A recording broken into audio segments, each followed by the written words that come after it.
하은아, 또 라면이야? 양어머니의 걱정스러운 목소리가 육평 고시원에 울려 퍼졌습니다. 25번째 생일을 컵라면으로 보내는 입양아 이하은. 월급 180만 원으로 고시원비와 양아버지 병원비를 감당하기도 벅찬 현실이었죠.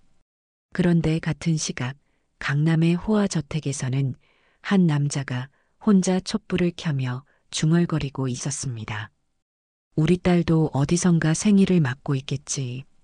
과연 이 두 사람 사이에는 어떤 놀라운 비밀이 숨겨져 있을까요? 오늘도 사연 소개집을 방문해 주셔서 진심으로 감사드립니다. 재미있게 감상하시고 구독과 좋아요 부탁드립니다. 오늘이 바로 하은의 25번째 생일이었는데 생일상은 커녕 제대로 된 밥 한 끼 먹기도 어려운 형편이었다. 엄마 걱정 마세요. 내일 월급 들어오면 맛있는 거 사드릴게요. 하은이 억지로 밝은 목소리를 냈지만 김미영의 얼굴에는 미안함이 가득했다. 우리 딸이 생일인데 이것밖에 못 해줘서 정말 미안하다. 김미영이 눈시울을 붉히자 하은은 급히 괜찮다며 손을 저었다. 사실 하은의 현실은 그리 녹록지 않았다. 월급 180만 원으로 고시원비 50만 원을 내고 나면 아버지 김정호의 당뇨 약과 병원비로 대부분이 나갔다. 하은은 늘 양부모에게 미안한 마음을 갖고 있었다. 생후 6개월에 입양되어 25년을 키워주셨는데 아직도 부담만 드리고 있다는 생각 때문이었다. 같은 시각 강남의 한 호화저택에서는 52세의 남자가 혼자 케이크 앞에 앉아 있었다. 윤재욱이라는 그 남자는 촛불을 바라보며 조용히 중얼거렸다. 우리 딸도 어디선가 생일을 맞고 있겠지. 오늘이 그가 25년간 찾고 있는 딸의 생일이라는 걸 아는 사람은 아무도 없었다. 부인 장소희가 조심스럽게 다가왔다. 여보, 또 그 생각하고 있어요. 윤재욱이 고개를 끄덕였다. 25년이나 됐는데 아직도 찾지 못했네. 우리 딸이 건강하게 자라고 있을까? 하은은 어렸을 때부터 남들과 다르다는 걸 알고 있었다. 초등학교 3학년 때였다. 담임 선생님이 가족 사진을 가져와서 발표하라고 했는데 하은만 유독 머뭇거렸다. 왜 안 나와? 빨리 나와서 발표해봐. 선생님이 재촉하자 하은은 떨리는 손으로 사진을 들고 앞으로 나갔다. 이분들이 우리 엄마 아빠예요. 하은이 작은 목소리로 말하자 옆자리 친구가 손을 번쩍 들었다. 선생님, 하은이는 입양됐어요. 진짜 엄마 아빠가 아니래요. 그 순간 교실이 술렁거리고 하은은 얼굴이 새빨갛게 달아올랐다. 아, 그래. 선생님이 당황한 표정으로 그냥 자리에 앉으라고 했다. 그날 이후 하은은 학교 가기가 싫어졌다. 쉬는 시간마다 아이들이 수군거렸다. 하은이는 진짜 부모가 누군지도 모른대. 왜 버려졌을까? 뭔가 문제가 있어서 그런 거 아닐까? 어린 하은에게는 너무 잔혹한 말들이었다. 중학교에 올라가서도 상황은 나아지지 않았다. 담임 선생님마저 학부모 상담에서 이런 말을 했다. 입양아들은 정서적으로 불안정할 수 있어서 좀 더 세심하게 관찰해야 합니다. 김미영이 그 말을 듣고 집에 와서 한참을 울었다는 걸 하은은 나중에 알게 됐다. 고등학교 때는 첫사랑도 있었다. 같은 반 남학생 최도연이었는데 하은을 정말 좋아해줬다. 하은아, 너는 특별해. 입양됐다고 해서 다른 게 아니야. 도연의 말에 하은은 처음으로 자신감을 찾았다. 하지만 그 행복도 오래가지 못했다. 어머니가 반대하신다. 도연이 어느 날 갑자기 심각한 표정으로 말했다. 입양아와는 사귀지 말라고 하시네. 나중에 결혼하면 아이들한테 좋지 않은 영향을 줄 수도 있다고. 도연의 말에 하은은 가슴이 무너져 내리는 느낌이었다. 알겠어. 그럼 우리 헤어지자. 하은이 담담하게 말했지만 눈물은 멈출 수 없었다. 대학 시절에는 장학금으로만 버텼다. 양부모의 형편이 어려워서 등록금을 낼 수 없었다. 하은은 새벽 배송 아르바이트 편의점 야간 근무까지 하며 생활비를 벌었다. 친구들이 놀러 가자고 해도 돈이 없어서 갈 수 없었다. 그래도 우리 하은이 대학까지 갔으니 얼마나 기특해. 김정호가 딸을 자랑스럽게 바라보며 말했다. 하은은 양부모의 사랑만큼은 의심한 적이 없었다. 하지만 세상의 시선은 여전히 차가웠다. 대학 졸업 후 취직한 중소기업에서도 마찬가지였다. 입사 첫날 자기소개를 하다가 실수로 입양 이야기가 나왔다. 아, 그래서 뭔가 다르다 했네. 동기가 웃으며 말했지만 하은에게는 날카로운 칼날 같았다. 3년째 다니고 있는 회사에서 하은의 처지는 더욱 어려워졌다.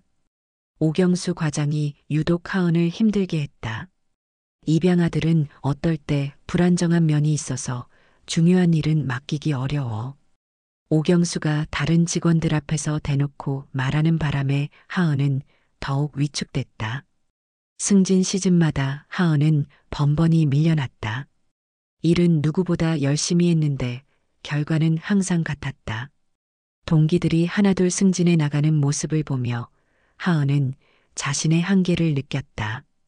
아무리 노력해도 태생적 한계를 넘을 수 없다는 절망감이 들었다.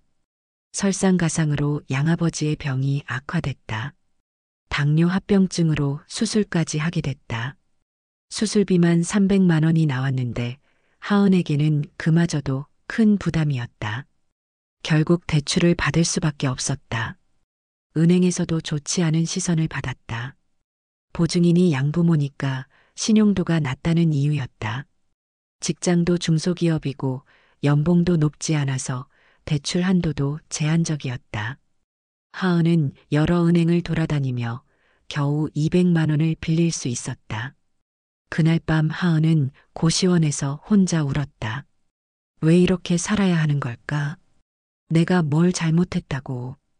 입양된 게 내 잘못인가? 원망스러운 마음이 밀려왔지만 답은 없었다.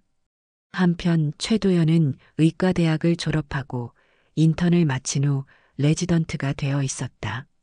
그는 5년 전 어머니의 강요로 하은과 헤어진 후에도 여전히 그녀를 잊지 못하고 있었다. 병원 휴게실에서 동료와 대화를 나누던 중이었다. 도연아, 너 아직도 연애 안 해. 벌써 28인데. 동료가 물어보자 도연은 씁쓸하게 웃었다. 좋아하는 사람이 있긴 한데. 그럼 고백하지 그래. 아니야, 상황이 복잡해. 도연은 하은의 소식을 몰래 알아보고 있었다. 고등학교 동창을 통해 하은이 어려운 상황에 있다는 걸 알고 있었다. 하은은 천장을 바라보며 생각했다. 내 진짜 부모는 도대체 누굴까? 왜 나를 버렸을까? 25세 생일 밤 하은은 컵라면 국물을 마시며 결심했다. 이제 진짜 부모를 찾아보자.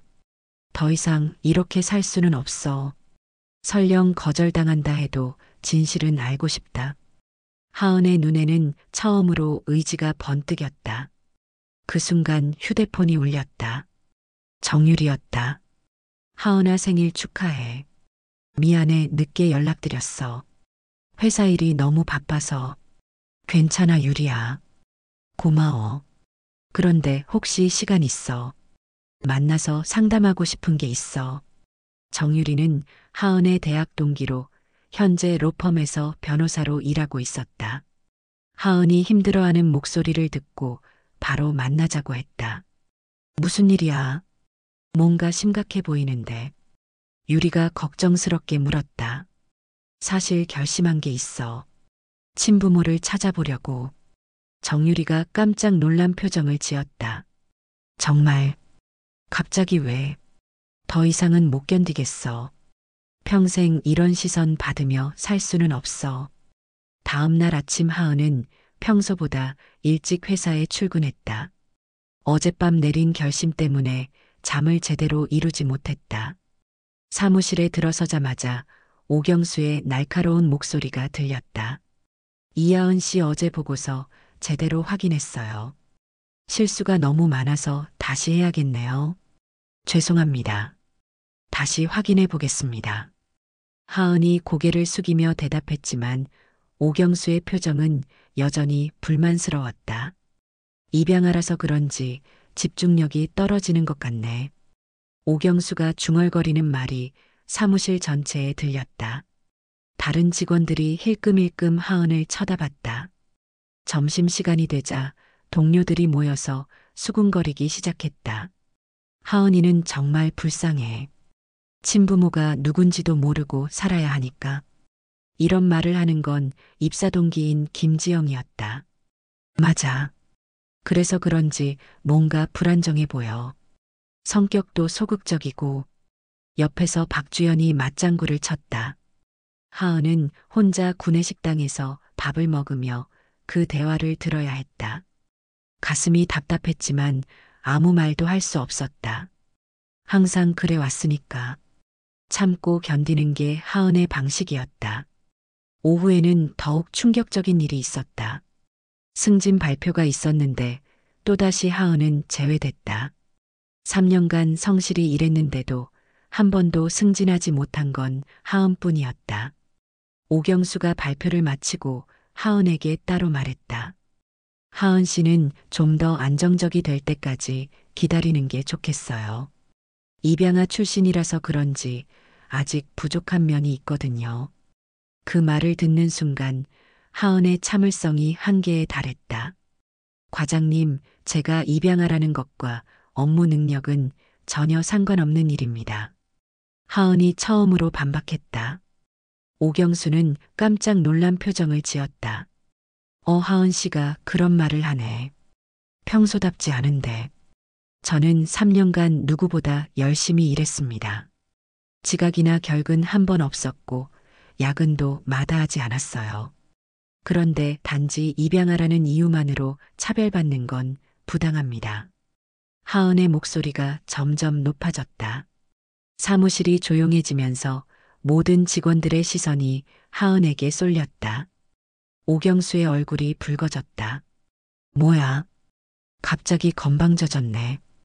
입양아 주제에 말이 많아. 오경수가 노골적으로 화를 내자 하은은 더 이상 참을 수 없었다. 입양아라고 해서 인격적으로 모독당할 이유는 없습니다. 저도 엄연한 이 회사의 직원이에요. 사무실 분위기가 싸늘해졌다. 다른 직원들은 어색해하며 자리를 피했고 오경수는 하은을 노려봤다. 이하은 씨 오늘은 일찍 퇴근하세요. 내일부터는 태도를 바꿔오기 바랍니다. 오경수의 말에 하은은 알겠다고 대답하고 자리를 정리했다. 퇴근길에 하은은 대학 동기인 정유리에게 전화했다. 유리야, 지금 시간 있어. 만나서 이야기 좀 하고 싶어? 하은의 목소리에서 힘든 기색을 느낀 정유리는 바로 만나자고 했다. 정유리는 변호사로 일하고 있었는데 하은의 유일한 이해자였다. 카페에서 만난 정유리는 하은의 얘기를 들으며 화를 냈다. 그게 무슨 말이야? 21세기에 그런 차별이 어디 있어? 법적으로도 문제가 되는 발언이야.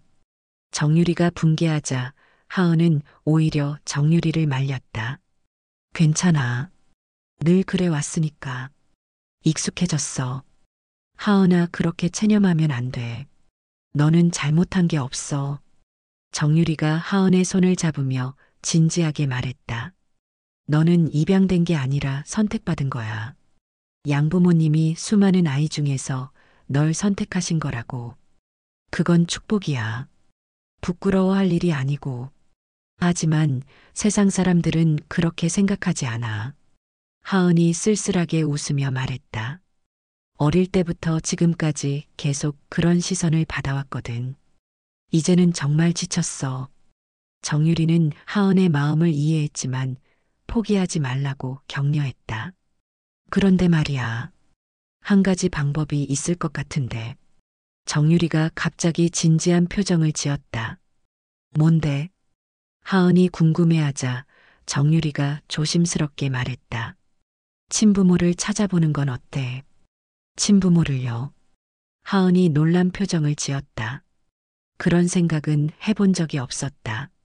아니, 정확히는 생각하고 싶지 않았다는 게 맞을 것이다. 거절당할까봐 무서웠다. 생각해봐. 내가 왜 입양됐는지, 친부모는 누구인지 알면 마음이 한결 편해질 것 같아. 정유리의 말에 하은은 심각하게 고민했다. 만약에 친부모가 정말 나를 원하지 않았다면, 만약에 만나기 싫어한다면, 그래도 알아야 하지 않을까? 평생 모르고 사는 것보다는 나을 것 같은데. 정유리가 하은을 설득했다. 요즘은 사립탐정도 있고 입양기관 기록도 남아있으니까 찾을 수 있을 거야. 하은은 집에 돌아와서 밤늦게까지 고민했다. 정말 친부모를 찾아볼까? 25년간 궁금했던 그 답을 알 수 있을까? 하지만 한편으로는 두려웠다. 진실이 더 잔혹할 수도 있다. 그때 양어머니 김미영이 방문을 두드렸다. 하은아, 잠들었니? 아직 안 잤어요, 엄마. 하은이 대답하자 김미영이 방으로 들어왔다. 오늘 일찍 들어왔네. 무슨 일 있어? 그냥 일이 일찍 끝나서요. 하은이 대충 둘러댔지만 김미영은 딸의 표정에서 뭔가 느꼈나 보다. 우리 딸 요즘 많이 힘들지. 엄마가 도움이 못 돼서 미안해. 김미영의 말에 하은은 괜찮다고 했지만 눈물이 날 것 같았다. 하은아, 엄마가 하나 말해줄까? 김미영이 하은 옆에 앉으며 말했다. 내 친부모도 어디선가 널 그리워하고 있을 거야. 분명히 어쩔 수 없는 사정이 있었을 거고. 김미영의 말에 하은은 깜짝 놀랐다. 마치 하은의 마음을 읽은 것 같았다. 엄마는 어떻게 그런 생각을 하세요? 하은이 조심스럽게 물었다. 엄마도 엄마니까 너를 낳은 엄마의 마음을 조금은 알 것 같아. 아무리 어려운 상황이라도 내 아이를 보내는 게 얼마나 아픈 일인지. 김미영의 목소리가 떨렸다. 그날 밤 하은은 결심했다. 친부모를 찾아보자. 더 이상 모르고 살고 싶지 않다. 진실이 아무리 잔혹하더라도 알고 싶다. 하은은 휴대폰으로 사립탐정을 검색하기 시작했다. 며칠 후 하은은 드디어 용기를 내어 사립탐정 사무소를 찾아갔다. 강남의 한 건물 7층에 위치한 작은 사무소였다. 문에는 강태준 탐정사무소라고 적혀 있었다. 하은이 문을 열고 들어가니 50대 중반으로 보이는 남자가 책상에 앉아 있었다. 어서 오세요. 뭘 도와드릴까요? 강태준이 친근하게 인사했다. 하은은 떨리는 목소리로 말했다. 저기 친부모를 찾고 싶은데요. 가능할까요? 강태준의 표정이 진지해졌다. 입양 관련 사건이네요. 언제 입양되셨어요? 생후 6개월 때요. 25년 전에. 하은이 대답하자 강태준이 고개를 끄덕였다. 25년이면 꽤 오래됐네요. 하지만 불가능한 건 아닙니다. 입양기관 기록이 남아있다면 찾을 수 있어요. 강태준은 25년 경력의 베테랑 탐정이었다. 특히 가족 찾기 전문이었는데 수많은 사람들의 가족을 찾아준 경험이 있었다. 하은을 보니 마음이 아팠다. 저런 착한 아이가 왜 이런 고생을 해야 하나 싶었다. 비용은 얼마나 될까요?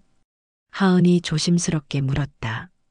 경제적으로 여유가 없다는 걸 알 수 있었다. 일반적으로는 300만 원 정도 받는데 아가씨는 특별히 200만 원만 받을게요. 강태준이 할인해주자 하은은 깜짝 놀랐다. 정말요? 왜 할인해 주시는 거예요? 아가씨 같은 경우는 단순히 돈 문제가 아니거든요. 진짜 부모를 찾고 싶어 하는 그 마음이 진정성 있어 보여요. 강태준의 말에 하은은 감동했다. 그런데 조건이 하나 있어요. 뭔가요? 하은이 궁금해하자 강태준이 진지하게 말했다. 마음의 준비가 되어 있어야 해요. 찾는다고 해서 항상 좋은 결과만 나오는 건 아니거든요. 하은은 이미 각오를 했다고 대답했다. 알겠습니다. 시작해보죠. 강태준이 서류를 꺼내며 말했다. 우선 기본 정보부터 알아야겠네요. 입양 기관은 어디였나요? 하은은 양부모로부터 들은 정보를 하나씩 말해줬다. 밝은 사랑 입양원이었고 생후 6개월에 입양됐다는 것. 그리고 건강한 여자아이였다는 것 정도였다. 그 밖에는 아무것도 모르고 있었다. 강태준은 하은의 이야기를 들으며 메모했다. 혹시 특이한 점은 없었나요? 태어날 때나 입양 과정에서 특별했던 일 같은 거. 하은은 고개를 저었다. 양부모님도 자세한 건 모르신다고 했거든요. 그냥 건강한 아기라고만 들었어요. 알겠습니다. 일단 입양 기관부터 접촉해 보겠어요. 며칠만 기다리세요. 강태준이 자신있게 말했다. 하은은 200만 원 중 절반인 100만 원을 계약금으로 지불했다. 나머지는 결과가 나오면 주기로 했다. 이틀 후 강태준에게서 연락이 왔다. 하은 씨 재미있는 걸 발견했는데 사무소로 와보실 수 있어요. 강태준의 목소리에 흥분이 섞여 있었다. 하은은 급하게 사무소로 달려갔다. 뭘 찾으셨어요? 하은이 숨을 헐떡이며 물었다. 입양기관에서 기록을 확인해 봤는데 뭔가 이상한 점들이 있어요. 강태준이 서류를 펼쳐 보이며 말했다. 우선 아가씨가 태어난 병원부터 살펴봤는데 일반적인 산부인과가 아니었어요. 강남의 유명한 VIP 전문 병원이었거든요. 의료비도 일반적이지 않았고요. VIP 전문 병원이요. 하은이 놀라며 물었다. 그런 병원에서 태어났다고요. 맞아요. 의료비만 3천만 원이 나왔는데 현금으로 전액 결제됐어요. 일반적인 미혼모 케이스라면 불가능한 일이죠. 강태준의 설명에 하은은 더욱 놀랐다. 그리고 또 하나 이상한 점이 있어요. 입양 절차가 비정상적으로 빨랐다는 거예요. 보통은 몇 달이 걸리는데 아가씨 경우는 일주일 만에 모든 게 처리됐어요. 왜 그런 거죠? 하은이 궁금해했다. 뭔가 급한 사정이 있었던 것 같아요. 그리고 입양 기간에 특별 지시사항이 있었다고 하네요. 절대 비밀 보장하라는. 강태준의 말에 하은은 혼란스러웠다. 그럼 제 친부모는 보통 사람이 아니라는 말씀이세요? 그럴 가능성이 높아요. 일반인이라면 이런 식으로 처리할 이유가 없거든요. 강태준이 확신에 찬 목소리로 말했다. 그럼 이제 뭘 해야 하죠? 하은이 물었다. 다음 단계로 넘어가야죠. 병원 기록을 더 자세히 조사해 보겠어요. 며칠만 더 기다려 주세요. 강태준의 말에 하은은 기대와 불안이 동시에 밀려왔다. 혹시 제 출생에 부끄러운 비밀이 있는 건 아닐까요? 하은이 걱정스럽게 물었다. 그건 알아봐야 알겠지만 나쁜 쪽으로만 생각하지 마세요. 좋은 결과일 수도 있어요. 강태준은 본격적인 조사에 나섰다. 25년 전 하은이 태어난 병원의 기록을 추적하기 시작했다. 강남의 그 유명한 산부인과는 아직도 운영 중이었고 다행히 오래된 기록들도 보관하고 있었다. 강태준은 병원 원무과 직원에게 접근했다. 25년 전 기록을 찾고 있는데 도움을 받을 수 있을까요? 공식적인 조사는 아니고 개인적인 사정이에요. 강태준이 정중하게 부탁했다. 원무가 김주임이 고개를 저었다. 환자 기록은 개인정보라서 함부로 공개할 수 없어요. 특히 25년이나 된 기록은 더욱 민감하죠. 강태준은 포기하지 않았다. 당시 근무했던 간호사나 의사는 아직 계시나요? 혹시 기억하시는 분이 있을까 해서요. 김주임이 잠시 생각하더니 말했다. 안간호 사장님이 그때부터 계셨는데 지금은 은퇴하셨어요. 하지만 연락처는 드릴 수 없어요. 강태준은 다른 방법을 찾아야 했다. 며칠간 병원 주변을 맴돌며 정보를 수집했다. 그러던 중 우연히 옛 간호사 안간호사를 만날 수 있었다. 70세가 된 안간호사는 동네 카페에서 강태준을 만났다. 25년 전 일을 기억하시나요? 특별한 케이스가 있었을 텐데요. 강태준이 조심스럽게 물었다. 안간호사가 고개를 끄덕였다. 기억해요. 그때 정말 특별한 일이 있었거든요. 어떤 특별한 일이었나요? 강태준이 더욱 관심을 보였다. 젊은 여자분이 왔는데 보안 요원까지 함께 왔었어요. VIP실을 쓰셨고요. 의료진들한테도 절대 비밀 지키라고 했죠. 안간호사의 증언에 강태준은 흥미를 느꼈다. 보안 요원까지 왔다고요. 그럼 정말 대단한 집안이었겠네요. 맞아요. 그런데 그 여자분이 아기를 낳고 나서 계속 울고 계셨어요. 행복해야 할 텐데 너무 슬퍼하셔서 이상했거든요. 안간호사가 당시를 회상하며 말했다. 혹시 그 여자분 이름이나 특징을 기억하시나요? 강태준이 핵심적인 질문을 했다. 이름은 장소희였어요. 정말 아름다운 분이었는데 계속 미안하다고 중얼거리셨거든요. 아기한테 미안하다고. 안간호사의 증언으로 드디어 생모의 이름을 알게 됐다. 강태준은 흥분을 감추지 못했다. 장소희라는 이름으로 당시 기록을 찾아볼 수 있을 것 같았다. 그런데 또 다른 이상한 점이 있었어요. 아기의 출생 신고가 의도적으로 지연됐다는 거예요. 보통은 바로 하는데 일주일이나 늦어졌거든요. 안간호사가 추가로 증언했다.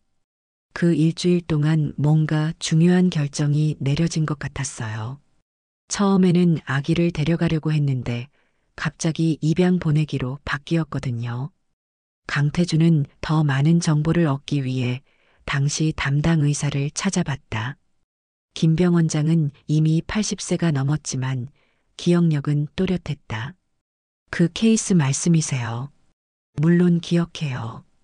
평생 잊을 수 없는 일이었거든요. 김병 원장이 한숨을 쉬며 말했다. 왜 잊을 수 없으셨나요? 강태준이 궁금해했다. 산모가 너무 괴로워했어요. 아기를 포기해야 한다고 하면서 계속 울었거든요. 강요받는 것 같았어요. 김병 원장의 말에 강태준은 뭔가 석연치 않음을 느꼈다. 강요받았다고요? 누가 강요했나요? 정확히는 모르겠어요. 하지만 나이든 여자분이 와서 아기를 절대 집에 데려가면 안 된다고 했어요. 위협적인 분위기였죠. 김병 원장의 증언으로 하은의 출생에 얽힌 비극적 사연이 조금씩 드러나기 시작했다. 혹시 그 나이든 여자분의 정체를 아시나요? 강태준이 물었지만 김병 원장은 고개를 저었다. 하지만 돈이 많은 집안인 건 확실했어요. 의료비 3천만 원을 현금으로 바로 지불했거든요. 25년 전 기준으로는 엄청난 돈이었죠. 강태준은 다시 입양기관을 찾아갔다.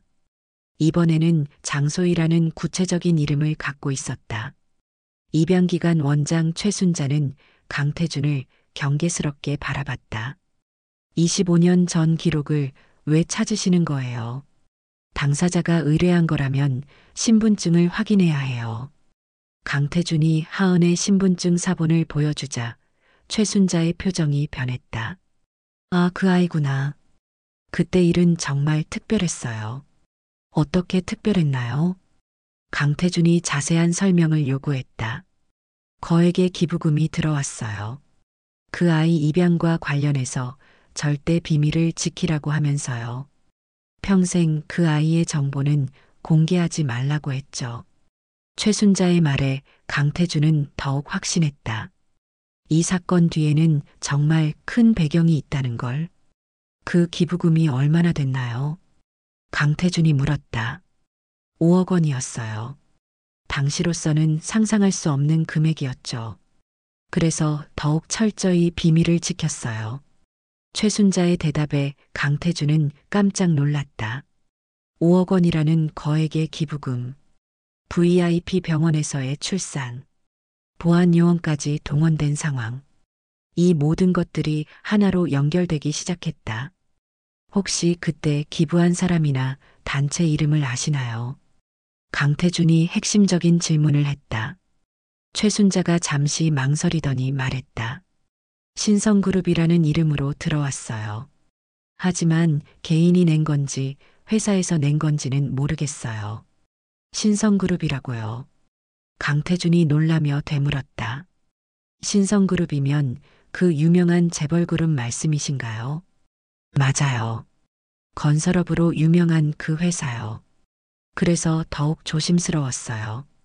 그런 큰 회사와 얽힌 일이니까. 최순자의 증언으로 드디어 핵심 단서를 찾았다. 강태준은 즉시 신성그룹에 대해 조사하기 시작했다. 신성그룹 윤재욱 회장의 부인이 장소희라는 사실도 확인했다. 강태준은 흥분을 감출 수 없었다. 하은이 재벌가 딸일 가능성이 높아졌다. 하지만 아직 확실하지 않았다. DNA 검사를 통해 확인해야 했다. 강태준은 하은에게 전화했다. 하은 씨 정말 놀라운 걸 발견했어요. 당장 사무소로 오세요. 믿을 수 없는 소식이 있어요. 하은은 강태준의 흥분된 목소리를 듣고 급하게 사무소로 향했다. 과연 어떤 놀라운 진실이 기다리고 있을까? 사무소 문을 열고 들어서자 강태준이 환한 미소로 맞이했다. 어서 오세요, 하은 씨. 정말 믿기 어려운 걸 발견했어요. 앉으세요. 강태준이 하은을 의자에 앉히며 말했다. 하은은 떨리는 마음으로 강태준을 바라봤다. 뭘 발견하셨어요? 설마 제 친부모를 찾으신 건가요? 하은의 목소리도 떨렸다. 강태준은 책상 위에 펼쳐진 서류들을 정리하며 천천히 말하기 시작했다. 먼저 차근차근 설명해 드릴게요. 조사 결과가 정말 놀라워서요. 25년 전 당신이 태어난 병원에서 시작해서 입양기관까지 모든 기록을 추적해 봤어요. 강태준이 서류를 하나씩 보여주며 설명했다. 당신의 생모 이름은 장소혜 씨예요. 25년 전 당시 25세였고 정말 특별한 상황에서 당신을 낳으셨어요. 장소희. 하은이 생모의 이름을 처음 듣고 반복했다. 처음 들어보는 이름이었지만 왠지 친근하게 느껴졌다. 맞아요. 그런데 여기서부터가 정말 놀라운 거예요. 강태준이 더욱 진지한 표정을 지었다. 장소혜 씨는 일반인이 아니에요. 현재 신성그룹 윤재욱 회장의 부인이거든요. 신성그룹이요. 하은이 깜짝 놀라며 일어섰다. 그 유명한 신성그룹 말씀이세요? 맞습니다. 자산 5천억 원의 그 신성그룹이에요. 당신은 재벌가의 딸인 거예요. 강태준의 말에 하은은 머리가 어지러워졌다. 말도 안 돼요. 제가 재벌가 딸이라니요. 그럴 리가 없어요. 하은이 고개를 저으며 믿을 수 없다는 표정을 지었다. 저도 처음에는 믿기지 않았어요. 하지만 모든 증거가 일치해요. 강태준이 증거 자료들을 하나씩 보여줬다. VIP 병원에서의 출산, 거액 의료비, 보안요원 동원, 입양기관에 지급된 5억 원의 기부금까지 모든 게 연결되어 하은은 의자에 주저앉으며 말했다. 그럼 저를 왜 입양 보냈을까요? 재벌가 딸이라면 당연히 키웠을 텐데요. 그게 바로 이 사건의 핵심이에요. 강태준이 심각한 표정으로 말했다. 당시 병원 관계자들 증언에 따르면 강요받은 것 같다고 해요. 나이 든 여자분이 와서 아기를 절대 집에 데려가면 안 된다고 했다는 거예요. 강요. 누가 강요했을까요? 하은이 궁금해했다. 정확히는 모르겠지만 아마도 윤재욱 회장의 어머니일 가능성이 높아요. 당시 장소의 씨와의 결혼을 반대했을 수도 있고요. 강태준의 추측에 하은은 복잡한 감정이 들었다. 그럼 제 친부모는 저를 버린 게 아니라 어쩔 수 없이 보낸 건가요? 그럴 가능성이 매우 높아요. 입양 과정에서 특별 지시사항도 있었거든요. 절대 비밀을 지키라는, 마치 언젠가 다시 찾을 수 있을 때까지 숨겨두려는 것 같았어요. 강태준의 설명에 하은은 눈물이 났다. 25년간 버려진 아이라고 생각했는데 사실은 보호받으려 했던 아이였다는 걸 알게 됐다. 하지만 아직 확실하지 않잖아요. 혹시 동명이인일 수도 있고요. 하은이 마지막 희망을 걸며 말했다. 사실 그래서 DNA 검사를 제안하려고 해요. 확실히 해야죠. 강태준이 신중하게 말했다. 하지만 윤재욱 회장 부부의 DNA를 어떻게 구하죠? 하은이 현실적인 문제를 제기했다. 그건 제가 알아보겠어요. 일단 당신의 DNA 샘플부터 채취하고 그 다음에 접촉 방법을 찾아보죠. 하은은 DNA 검사에 동의했다. 확실히 알고 싶었다. 25년간의 궁금증을 해결할 수 있는 기회였으니까. 그런데 한 가지 더 알려드릴 게 있어요. 강태준이 추가로 말했다. 신성그룹에는 현재 후계자가 없는 것으로 알려져 있어요. 윤재욱 회장에게 자녀가 없다고 공식 발표됐거든요. 하지만 조카인 윤성민 상무가 후계자로 여겨지고 있죠. 그럼 제가 나타나면 상속 구조가 바뀌는 건가요? 하은이 걱정스럽게 물었다. 당연히 그렇겠죠. 친딸이 나타나면 모든 게 달라질 거예요. 강태준의 말에 하은은 부담감을 느꼈다. 저는 돈 때문에 찾는 게 아닌데요. 그냥 진실이 알고 싶을 뿐이에요. 하은이 진심으로 말했다. 알아요. 그래서 더욱 신중하게 접근해야 해요. 강태준이 하은을 안심시켰다.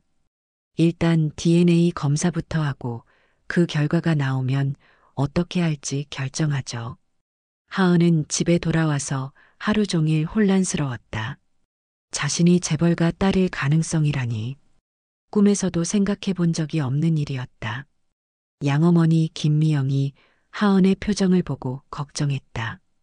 하은아, 무슨 일 있어? 얼굴이 안 좋아 보이는데. 아니에요, 엄마. 그냥 회사 일 때문에 좀 피곤해서요. 하은이 거짓말을 했다. 아직 확실하지 않은 상황에서 양부모에게 말하기는 어려웠다. 며칠 후 강태준에게서 연락이 왔다. 신성그룹 쪽에 조심스럽게 접촉해 봤는데 놀라운 반응이 나왔어요. 어떤 반응이요? 하은이 긴장하며 물었다. 윤재욱 회장께서 즉시 만나자고 하시네요. DNA 검사도 당장 하자고 하고요. 마치 기다리고 있었던 것처럼. 강태준의 말에 하은은 가슴이 두근거렸다. 정말 제 친아버지일 가능성이 높다는 뜻이네요. 그런 것 같아요. 일반적이라면 이렇게 적극적으로 나오지 않을 거예요. 강태준도 놀란 기색이었다. 언제 만날까요? 하은이 떨리는 목소리로 물었다. 내일 당장 만나자고 하시는데 준비되셨나요? 강태준이 확인했다. 하은은 잠시 망설였지만 곧 결심했다. 네, 만나보겠어요. 더 이상 미룰 수도 없고요. 알겠습니다. 그럼 내일 오후 2시에 강남의 한 호텔에서 만나기로 했어요. DNA 검사는 그 자리에서 바로 할 예정이고요. 그날 밤 하은은 잠을 이루지 못했다. 내일이면 25년간의 비밀이 밝혀질 테니까. 과연 윤재욱 회장 부부가 자신의 친부모일까? 만약 맞다면 어떻게 해야 할까? 수많은 생각들이 머릿속을 맴돌았다. 다음 날 하은은 평소보다 일찍 일어나서 준비했다. 뭘 입고 가야 할지 고민하다가 가장 단정한 옷을 골랐다. 거울을 보니 얼굴이 창백했다. 긴장과 기대가 뒤섞인 복잡한 감정이었다. 호텔에 도착하자 강태준이 먼저 와서 기다리고 있었다. 준비됐어요. 강태준이 하은을 격려하며 물었다. 최대한 준비됐어요. 하은이 떨리는 목소리로 대답했다. 그럼 올라가 볼까요? 강태준과 하은은 엘리베이터를 타고 호텔 최상층으로 올라갔다. VIP룸 앞에서 강태준이 문을 두드렸다. 들어오세요. 안에서 중년 남자의 목소리가 들렸다.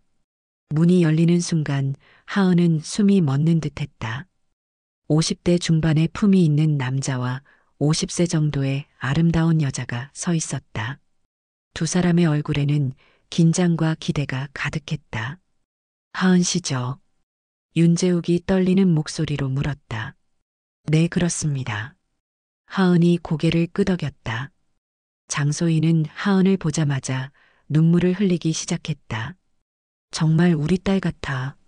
얼굴이 어릴 때 내 모습과 똑같아. 장소희가 손으로 입을 막으며 말했다. 일단 앉으시죠. 윤재욱이 하은을 의자로 안내했다. DNA 검사부터 하고 이야기하는 게 좋겠어요. 전문 의료진이 와서 검사를 진행했다. 하은과 윤재욱 장소의 모두에게서 샘플을 채취했다. 결과는 이틀 후에 나온다고 했다. 검사가 끝나고 잠시 어색한 침묵이 흘렀다. 하은이 먼저 입을 열었다. 정말 제 친부모이신가요? 아직 확실하지 않지만 마음으로는 확신해요. 윤재욱이 진지하게 말했다. 25년간 당신을 찾으려고 노력했거든요. 25년간이요. 하은이 놀라며 물었다. 할머니가 살아계실 때는 어려웠어요. 하지만 5년 전 돌아가신 후부터는 적극적으로 찾기 시작했죠. 장소희가 눈물을 닦으며 말했다. 이틀 후 DNA 검사 결과가 나왔다. 99.99% 일치. 의심의 여지가 없는 친자관계였다. 강태준이 흥분해서 하은에게 전화했다. 하은 씨 축하해요. 정말로 윤재욱 회장의 딸이 맞아요. 하은은 전화를 받고 주저앉았다. 정말이에요. 정말로 제가 재벌가 딸인 거예요. 맞아요. 이제 모든 게 확실해졌어요. 강태준의 확신에 찬 목소리에 하은은 눈물이 났다. 25년간의 궁금증이 드디어 해결된 순간이었다. DNA 검사 결과가 나온 다음 날 하은은 다시 윤재욱 장소의 부부와 만났다. 이번에는 좀 더 편안한 분위기에서 자세한 이야기를 나누기 위해서였다. 호텔 라운지에서 만난 세 사람은 처음으로 진정한 가족의 대화를 나눴다. 하은아, 이제 진짜 우리 딸이라는 게 확실해졌으니 모든 걸 말해줄게. 윤재욱이 하은의 손을 잡으며 말했다. 25년 전 무슨 일이 있었는지 정말 궁금해요. 왜 저를 입양 보내셨는지. 하은이 그동안 줄곧 품어왔던 궁금증을 털어놨다. 장소희가 눈물을 흘리며 이야기를 시작했다. 25년 전 우리는 신혼부부였어. 정말 행복했는데 시할머니가 극심하게 반대하셨어. 왜 반대하셨어요? 하은이 궁금해했다. 엄마 출신 때문이야. 윤재욱이 대신 설명했다. 우리 어머니는 계급의식이 정말 심하셨거든. 며느리는 재벌가 출신이어야 한다고 생각하셨어. 그런데 소희는 평범한 중산층 가정 출신이었지. 장소희가 고개를 끄덕이며 말했다. 시할머니 눈에는 제가 재벌가 며느리 자격이 없었던 거예요. 그래서 임신 소식을 듣고 더욱 화를 내셨어요. 임신 소식을 들으셨을 때 어떤 반응이셨어요? 하은이 물었다. 윤재욱이 주먹을 꽉 쥐며 말했다. 그런 여자아이를 낳으면 안 된다고 하셨어. 아이를 지우거나 입양 보내지 않으면 너희를 이혼시키겠다고 협박하셨지. 협박이요. 하은이 놀라며 물었다. 맞아. 어머니는 정말 무서우셨어. 윤재욱이 괴로운 표정을 지었다. 회사 경영권도 빼앗겠다고 하시고 소희를 해치겠다고도 하셨어. 정말 절망적이었어. 장소희가 떨리는 목소리로 말했다. 임신 7개월 때까지 숨어 지냈어요. 하지만 결국 들키고 말았죠. 그때부터 정말 지옥 같은 시간이 시작됐어요. 어떤 지옥 같은 시간이었나요? 하은이 조심스럽게 물었다. 매일 시할머니가 와서 아이를 포기하라고 하셨어. 윤재욱이 힘들어하며 말했다. 나는 어머니와 아내 사이에서 어떻게 해야 할지 몰랐어. 둘 다 소중한 사람들이었거든. 장소희가 눈물을 닦으며 계속했다. 결국 제가 결정했어요. 우리 아이를 지키기 위해서라면 잠시 떨어져 있는 것도 괜찮다고 생각했거든요. 잠시요. 하은이 되물었다. 영원히 포기하려던 건 아니었어요. 장소희가 간절하게 말했다.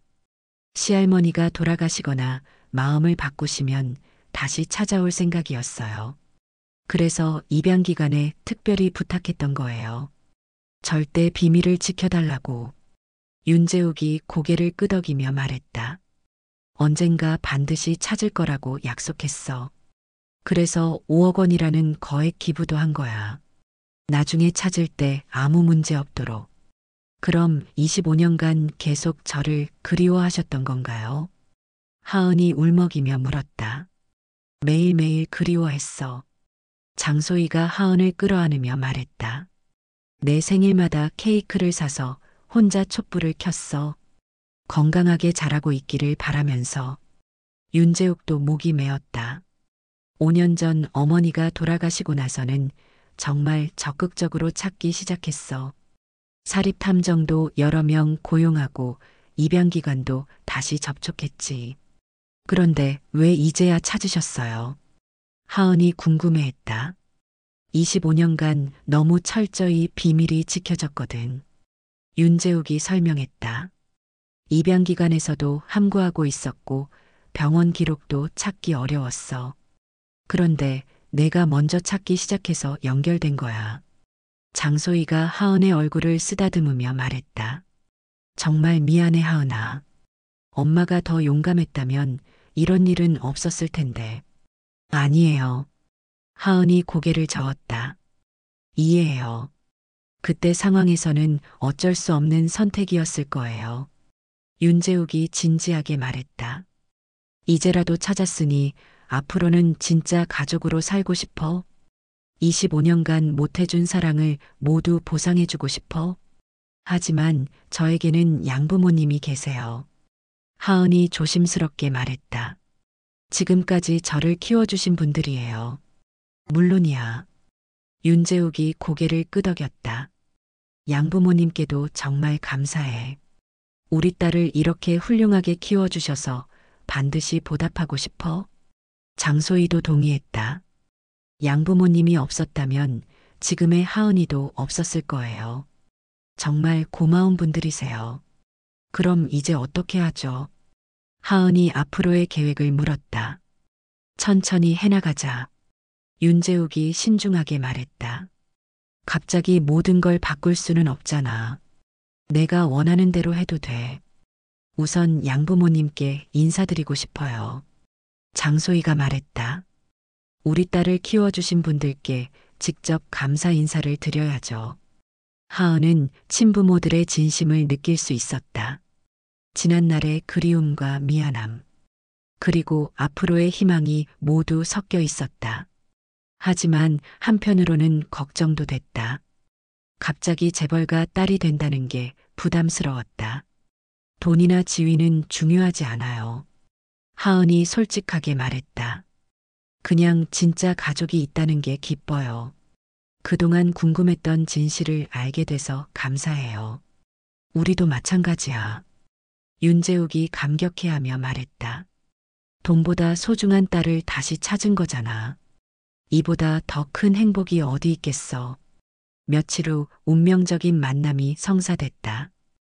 호텔 레스토랑에서 윤재욱 장소의 부부와 김정호 김미영 부부가 처음 만났다. 하은은 가운데 앉아서 긴장한 채로 지켜봤다. 안녕하세요. 하은이의 아버지 윤재욱입니다. 윤재욱이 정중하게 인사했다. 저희 딸을 지금까지 키워주셔서 정말 감사합니다. 천만에요. 김정호가 겸손하게 대답했다. 우리도 하은이 덕분에 행복했어요. 장소희가 김미영의 손을 잡으며 말했다. 정말 고맙습니다. 제가 키우지 못한 딸을 이렇게 훌륭하게 길러주셔서. 김미영이 눈물을 흘리며 대답했다. 하은이는 정말 착한 아이예요. 우리가 오히려 하은이에게 고마워해야 해요. 윤재욱이 진지하게 말했다. 앞으로도 하은이에게는 두 집 부모가 있는 거예요. 저희는 절대 하은이를 빼앗으려는 게 아닙니다. 김정우가 고개를 끄덕였다. 하은이가 행복하면 그게 최고죠. 두 가족이 화목하게 지낼 수 있다면 더 바랄 게 없어요. 그날 만남을 통해 두 가족은 서로를 이해하게 됐다. 윤재욱 부부는 양부모의 희생과 사랑을 깊이 감사했고 양부모는 친부모의 25년간의 그리움을 이해했다. 하은아, 이제 정말 완전한 가족이 됐네. 장소희가 하은을 끌어안으며 말했다. 네, 정말 감사해요. 하은이 눈물을 흘리며 대답했다. 그동안 궁금했던 모든 것들이 해결됐거든요. 3년 후 하은의 결혼식이 열렸다. 신랑은 대학 때부터 하은을 좋아했던 후배 최도연이었다. 그는 하은이 재벌가 딸이 된 후에도 변함없이 하은을 사랑해줬다. 결혼식에서는 특별한 장면이 연출됐다. 김정호가 신부 아버지 역할을 했고 윤재욱이 축사를 맡았다. 오늘 우리 하은이가 결혼합니다. 김정호가 감격스럽게 말했다. 25년간 키운 딸을 이제 좋은 사람에게 보내니 기쁘면서도 아쉽네요. 윤재욱도 눈물을 흘리며 축사했다. 딸아, 행복해라. 아빠가 그동안 못해준 사랑을 앞으로는 평생 보상해줄게. 하은은 웨딩드레스를 입고 두 아버지 사이에서 행복한 미소를 지었다. 저는 정말 운이 좋은 사람인 것 같아요. 하은이 하객들 앞에서 소감을 말했다. 두 분의 아버지와 두 분의 어머니가 계시거든요. 그리고 무엇보다 중요한 걸 깨달았어요. 가족은 혈연이 아니라 사랑으로 만들어지는 거라는 걸요. 결혼식이 끝난 후 하은은 입양아 지원 재단에서 본격적인 활동을 시작했다. 차별 없는 사회를 만들기 위해 노력했고 많은 입양아들에게 희망을 주었다. 어느 날 하은은 재단 사무실에서 상담을 받으러 온 10세 입양아를 만났다. 언니 친엄마가 나를 싫어해서 버린 건가요? 아이가 슬픈 표정으로 물었다. 아니야. 하은이 아이를 안아주며 말했다. 분명히 어쩔 수 없는 사정이 있었을 거야. 그리고 지금 키워주시는 분들이 진짜 부모님이야.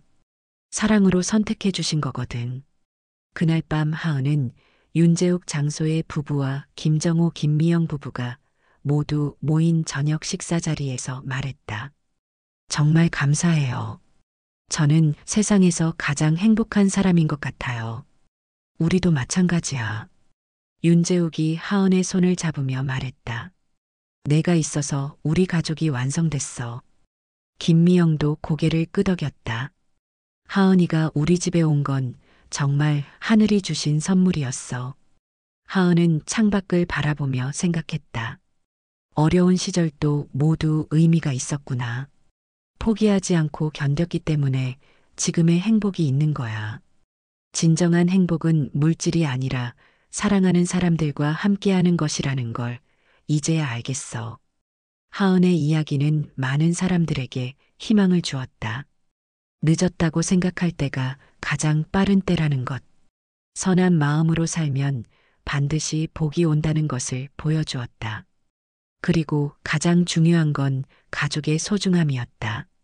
혈연으로 이어진 가족도 사랑으로 이어진 가족도 모두 똑같이 소중하다는 진리를 하은은 몸소 보여주었다. 여러분의 시간을 함께 해주셔서 감사합니다. 오늘 영상이 도움이 되셨거나 감동을 주었다면 구독과 좋아요 버튼을 눌러주세요. 알림 설정을 해두시면 새로운 감동 스토리를 가장 먼저 만나보실 수 있습니다. 댓글로 여러분의 소중한 의견과 경험도 나눠주세요. 여러분의 응원이 더 좋은 콘텐츠를 만드는 원동력이 됩니다. 다음 영상에서 더 멋진 이야기로 다시 찾아뵙겠습니다. 항상 행복하세요.